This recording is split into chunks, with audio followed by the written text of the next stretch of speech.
साथियों नमस्कार, मैं हूं नीरज पटेल और आप देख रहे हैं नेशन जनमत। आज के इस पोस्टमार्टम में ऐसे 3 लोगों का पोस्टमार्टम जो अंधविश्वास, पाखंड और अंधश्रद्धा के बिजनेस में जबरदस्त माल पीट रहे हैं। पहला नाम बागेश्वर धाम के मुखिया पंडित धीरेन्द्र कृष्ण शास्त्री, दूसरा नाम राजेंद्र दास पांडे जी महाराज, तीसरा नाम अनुरुद्धाचार्य जी महाराज।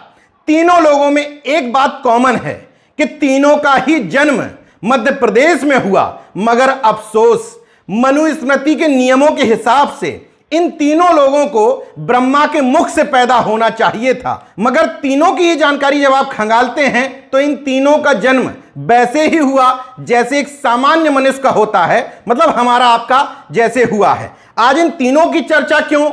चर्चा की वजह है प्याज और लहसुन खाना चाहिए या नहीं खाना चाहिए। इन तीनों ही बिचौलियों ने, मतलब आपके मिट्टी के या पत्थर के ईश्वर के बीच में, यही वो बिचौलिए हैं जो आपके मन की बात आपके ईश्वर तक पहुंचाने का ठेका लिए रहते हैं। दरअसल ये बात ईश्वर के बिचौलियों और मेरे बीच की है, इसलिए आपकी नाजुक भावनाएं आहत ना हो तो बेहतर है।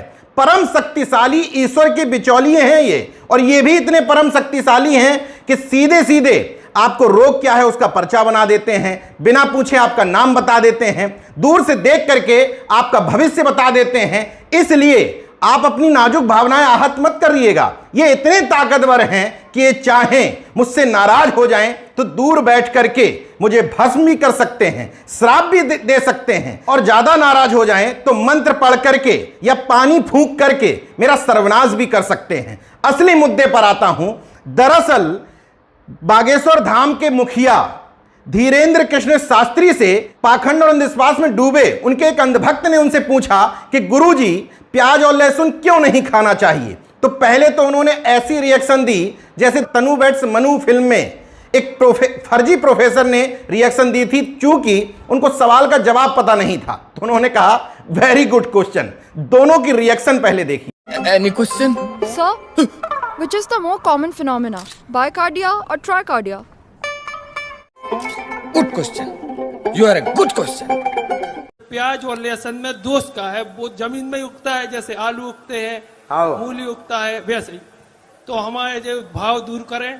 बहुत सुंदर। लो अब तुम माइक पकड़े रहियो अवनाई में।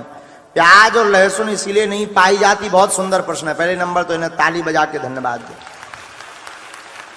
अब परम ज्ञानी धीरेन्द्र कृष्ण शास्त्री जी महाराज का इस पर उत्तर भी सुन लीजिए। प्याज और लहसुन इसलिए नहीं पाई जाती क्योंकि प्याज और लहसुन का जन्म गंदगी से हुआ, राक्षस के मल से हुआ, इसलिए वो गंद, उससे दुर्गंध बहुत आती है। तुमने देखा होगा खा के। मोह बसाद अगर बगल में कोई खा के बैठ जाए, अलग मोह बसाद। तो देवता अगर आना भी चाहें तो दुर्गंध के कारण देवता आ नहीं पाते हैं, हनुमान जी की कृपा हो नहीं पाती है, क्योंकि वो राक्षस के मल से प्रकट हुई है। इसलिए प्याज और लहसुन खाना परिचित है। धीरेन्द्र कृष्ण की रिएक्शन देख करके इतना तो तय है कि उत्तर पता नहीं था, लेकिन अंध भक्त को गुरुजी जो भी बता दें वो उसको सहर्ष से स्वीकार कर लेता है। ये बात इसलिए कह रहा हूं क्योंकि एक और परम ज्ञानी मध्य प्रदेश से ही आते हैं, राजेंद्र दास पांडे जी महाराज। उन्होंने क्या उत्तर दिया, जरा उनका उत्तर सुन लीजिए। ब्राह्मण चला जाए तो उसका ब्रह्मतेज नष्ट हो जाता है, क्योंकि शास्त्रों के अनुसार प्याज की उत्पत्ति कुत्ते के अंडकोश से है और लहसुन की उत्पत्ति कुत्ते के नख से है। अब दो परम ज्ञानियों का दिव्य ज्ञान आपस में टकराने लगा। एक कह रहा है कि राक्षस के मल, और मल का मतलब जो आप जानते हैं वही मैं जानता हूं। दूसरा कह रहा है कि कुत्ते के अंडकोश से प्याज का जन्म हुआ और कुत्ते के नख से लहसुन का जन्म हुआ। अब तीसरे परम ज्ञानी की भी एंट्री होती है, अनुरुद्धाचार्य जी महाराज। अवधेशानंद गिरी जी महाराज के पुत्र हैं, परम ज्ञानी हैं। इनका भी ज्ञान सुन लीजिए।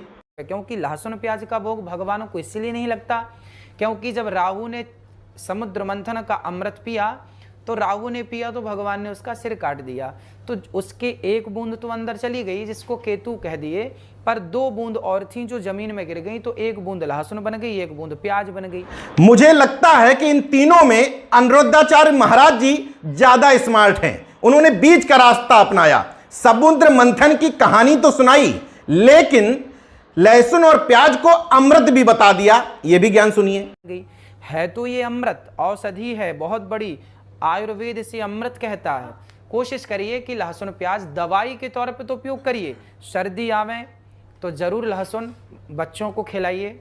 सर्दियों में आप लहसुन खाइए भूंज करके, ताकि आपके शरीर में गर्माहट बनी रहे। बच्चों को बीमारी से, सर्दी इत्यादि से बचाना है। डॉक्टर्स की अगर हम माने तो प्याज और लहसुन में antioxidant, antibacterial, anti fungal, antiviral तत्व होते हैं। उसमें एक तत्व पाया जाता है एलियम, जिसकी दवा सर्दी और जुखाम के काम में आती है। इसमें vitamin C, vitamin B6, phosphorus, manganese, calcium, लोहा, प्रोटीन, थायमीन जैसे तत्व पाए जाते हैं, जो शरीर में रक्त शोधक का काम करते हैं, मतलब रक्त को शुद्ध करते हैं। लहसुन वजन बढ़ने से भी रोकता है। प्याज शरीर से विषैले तत्वों को बाहर निकलने में मदद करता है, पाचन क्रिया को सही रखता है। डायबिटीज में इसकी दवा काम आती है। हाई ब्लड प्रेशर, त्वचा रोगों में, बाल संबंधी रोगों में लहसुन और प्याज से बनने वाली दवा ही काम आती है। तो क्या आयुर्वेद में इसके लाभ ही लाभ बताए गए हैं? ऐसा कतई नहीं है।